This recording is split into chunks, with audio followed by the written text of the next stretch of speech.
Pilason ang bata kaginablos ni Senate President Pro Tempore Jinggoy Estrada matapos ginapahayag ginpulihan kasigos ang tatlo ka mga residente nga suspect sa isla sa Boracay Sabado, Mayo 24 sang kaagahon.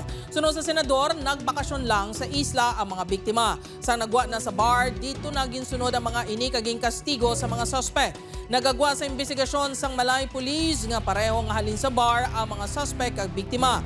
Base sa pahayag sa mga suspect sa pulisya, ginsinggitan sila sa mga biktima, bagay nga ginpanginwala sa mga biktima.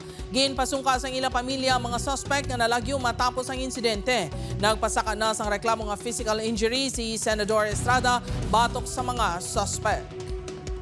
Lumabas po yung ating mga victim. Paglabas po at I think maybe 50 to 100 meters nalakad nila walk from the said bar. Sinundan po sila ng ating mga suspect. And from there po, doon na po nangyari yung mauling incident. Nagkasalubong one time po. Opo, nagkasalubong. Tinginan ng asigo? Tinginan po, yun po.